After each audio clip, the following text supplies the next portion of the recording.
आज भी कोई स्टोरी ढूंढता हूँ। अस्सलामुअलैकुम अहमद।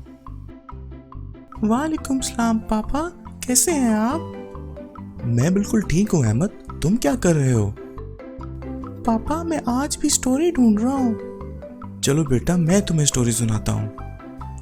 एक दफा का जिक्र है कि एक जंगल में एक चूहा रहता था।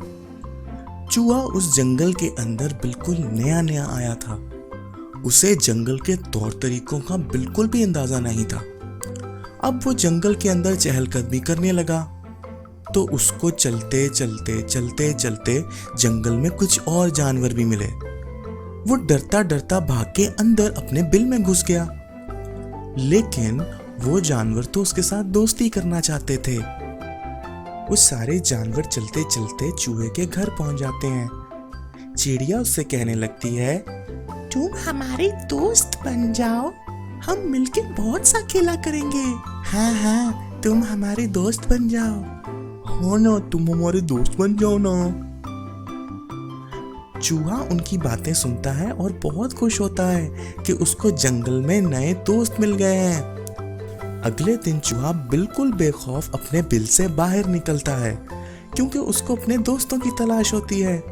लेकिन अपने दोस्तों को ढूंढते ढूंढते वो शेर के सामने चला जाता है। अब क्योंकि सारे जानवरों ने कहा था कि सबसे मिलने में कोई भी परेशानी नहीं है, तो वो समझता है कि शेर भी दोस्ती है और वो शेर के साथ खेलने लगता है। कभी उसके ऊपर चढ़ जाता है और कभी उसके ऊपर छलांगे मारने लगता है। वो शेर सो रहा होता है और यकदम जब उसकी आंख खुलती है तो वो चूहे को गर्दन से पकड़ लेता है। ओए नन्हे मुन्ने से चूहे, तुम ये मेरे ऊपर उछल कूद क्यों कर रहे हो? तुम्हें पता नहीं मैं जंगल का शेर हूँ?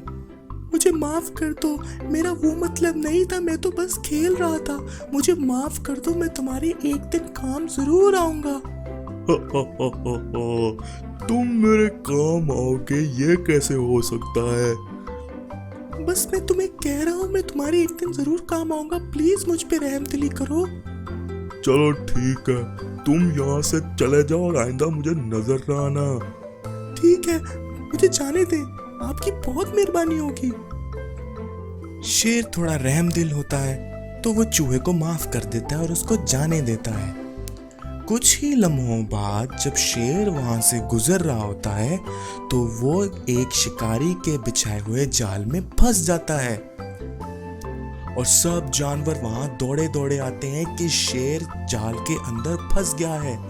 किसी को समझ नहीं आती कि अब शेर को जाल के अंदर से कैसे निकालें कि यकायक चूहा शेर की दुम से चढ़ता हुआ जाल के ऊपर जाके जाल को काटना शुरू कर देता है। चूहे के तेज धार दांत जाल को अच्छी तरह काट देते हैं और यूं शेर जाल से बाहर निकल आता है।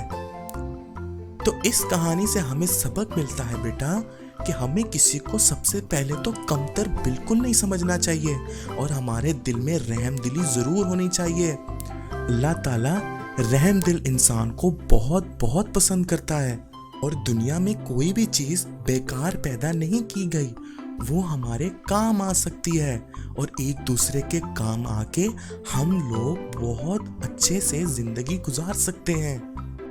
वाह पापा वाह, कमाल स्टोरी थी। चलो बेटा मैं चलता हूँ, अल्लाह हाफिज।